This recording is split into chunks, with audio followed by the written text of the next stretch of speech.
Hi everyone, it's Julie from Yummy Min and Kick-Ass Chicks, and welcome to the February 17th edition of This Week, Next Week. This week I have technically two, but really one balloon to show you. I've done the first one before, but I wanted to show you sort of an older version, new version, even though the new one isn't really the same. Anyways, I'll explain in a second. I made turtles. I made my regular turtle, and I made a sea turtle. They're good. Anyways, this is my regular turtle. Sometimes I make his shell green like this, and sometimes I make him brown or whatever other color the kids want me to make. He was super popular at one of the Christmas parties I did this year, but I really like him. He's one of my favorites. He's adorable. That's a tongue. Anyways, so online I saw a sea turtle and decided to give him a try. And he, the way that he's twisted, right there, that's his mouth. But there's like the little wrinkles from the balloon, and he looks like Grandpa Turtle. I think he's so fun. So anyways, I'll just show you. It's the sea turtle. Obviously, he's got the longer and the little and bigger shell. There's the underneath. And anyways, but you know what? It's awesome. Is that this looks like Grandpa and grandson turtles? Are they? I think they're so cool. I'm really happy with this guy. Anyway, so there's the sea turtle and my usual guy. Alright. On the blog this week, my Authors After Dark featured author was Melissa Schroeder. Still is, technically. We have a couple more days to enter her giveaway. She's giving away some swag. 3 sets of trading cards and dog tags for Infatuation, one of her books. And I know I haven't read her, and she's definitely on my to-read list before I meet her in New Orleans, because people who have read her stuff say it's really hot and steamy and just really well written. So I'm looking forward to actually finding the time to read some of her books. And she's got a whole bunch coming out. It's amazing how quickly this woman writes. So you read the interview, she talks all about that, and yeah, enter to give to the little giveaway. That's on until Sunday. Next week, my Authors After Dark featured author is Kelly Gay. I read her The Better Part of Darkness last month, I think it was, and reviewed it. The world building was amazing. It was very incredibly unique. I've never read anything quite like that. There's like aliens in it, but it's not like the creepy cougar. It's yeah, really neat, really cool. So that's a series. There's 3 books and she's right now. The 4th one is coming out just before New Orleans, actually. And she also writes a YA line under Kelly Keaton, and so she'll be talking about both her YA series and her Charlie Madison series. That's coming up next Wednesday. And I think that's pretty much it blog-wise, other than reviews, let's say. So next Tuesday, I was going to reread and review Nice Girls Don't Live Forever by Molly Harper. What I did instead, because really with timing, and I have a couple other interviews coming up, and I need to read those books as well, of course, before the release date. So because I had read it already, I just decided to sort of reread the last bit, because I remembered a lot of what happened, but I wanted to be clear on exactly what happened in the last few chapters. So that's what I did. I just reread the last few chapters of that. Now I'm ready for the book. I'm not going to write a review for it. You can email me if you really want to know my thoughts, but don't forget, it's a series I love and adore. That's why I'm rereading it, and I'm looking forward to the next installment that's coming out February 28th. So instead I'm going to be posting a review for a book I read last month that was sort of like my backup review for if ever I get behind. So it's Simply Irresistible by Jill Chavez. So I'll be posting that review on Tuesday. And I have 3 reviews going up next week. Thursday, I have Thread of Death, which is a little novella that takes place between Spider's Revenge and By a Thread by Jennifer Estep. And Friday will be reviewing By a Thread by Jennifer Estep. It's the 6th book in her Elemental Assassin series. Now, the writing voice, I've said it before, sometimes I find it's a little repetitive, but you cannot beat her characters and her stories. They're just amazing. And the book was really, really good. I'm actually not exactly sure what I'm rating it yet, because it's similar to how I felt with the Maya Banks KGI book. The last book for me, book 5, was amazing. It was just amazing. So it's like the thing, well, did I like it just as much? Did I like it a little less?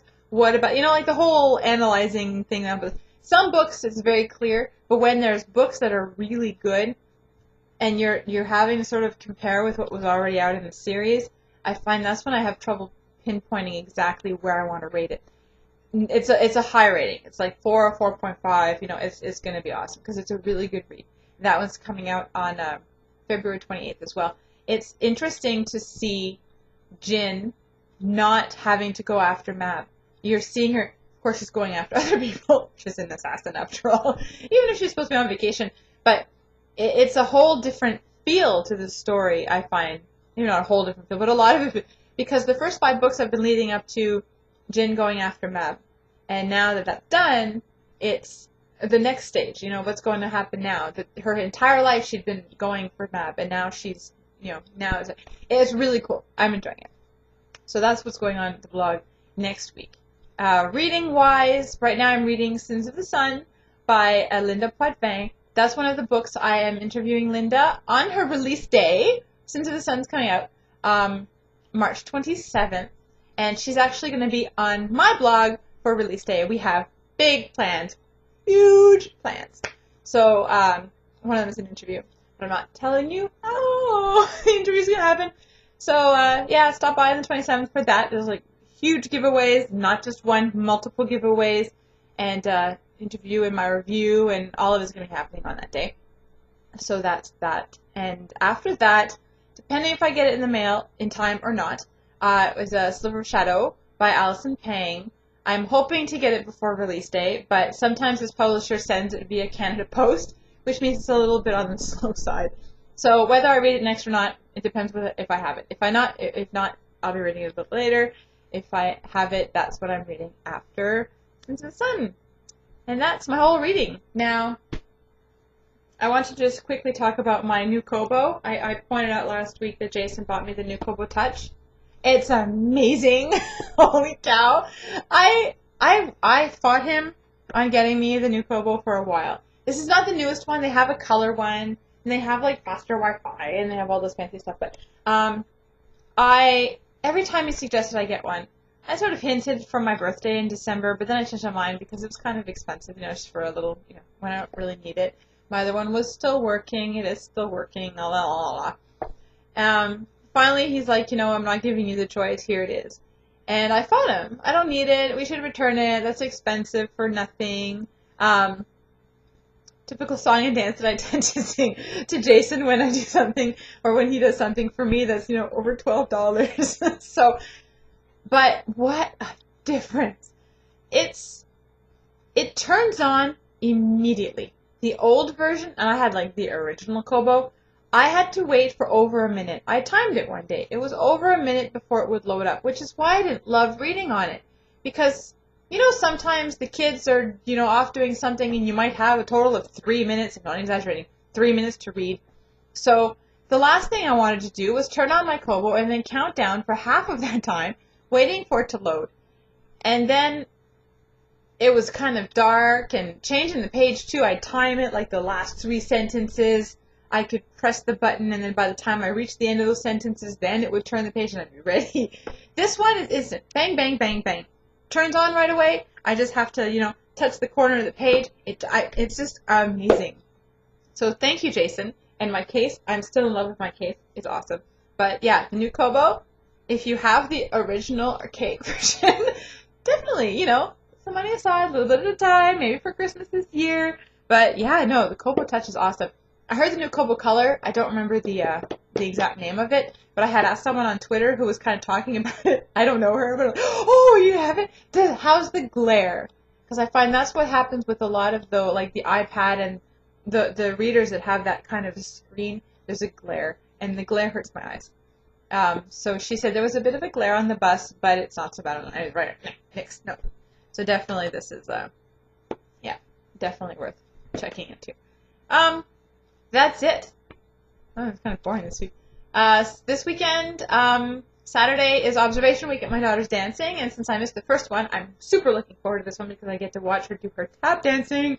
I see her doing it here, doing some practice, but her here, she just wants to impress. So she just goes as fast as she can, and even her face, like she's like stressed out because she wants to go as fast as she can. It's really cute. I think she wants to impress me because tap dancing was my favorite kind of dancing when I was little, and I taught it as well when I was in high school. So for some reason this year, she was super excited about taking tap. She was old enough that they offered her classes for her age group, and she just wants to show me how good she is. So that's adorable. but I'm anxious to see her in her class environment. And also she does a jazz dance. She says it's Chinese, but I don't think that's what it is because she goes around walking like this. So I figure it's either Egyptian or like an Indian dance. We'll get to see. I'll get to hear the music and I'll get a better idea. And then Sunday, thank goodness, is the end of my parties. It's my daughter's party. Her birthday is actually Saturday. She'll be 7. Wow. And then, Saturday is when her school friends. She invited 6 school friends, and they're coming for the little party. This is the one where there's games and prizes, and, it's a little bit extra planning on top of it because there's friends. You can't just let them mingle for 3 hours and expect her house to stay in one piece. So that's Sunday, and then that's it.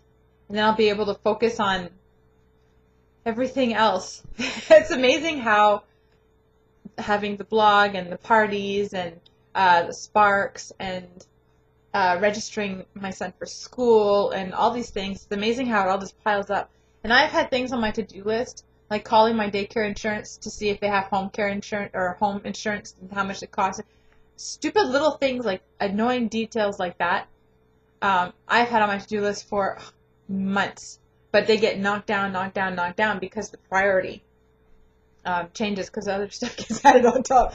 So I'm hoping that I'll actually be able to start focusing on some of the stuff that I've sort of pushed aside for months and months. So, yeah, but at least the birthday parties after that are done until next January, or even February, depending on when we decide to celebrate my son's birthday. But and they're all 3 in a row, but at least done.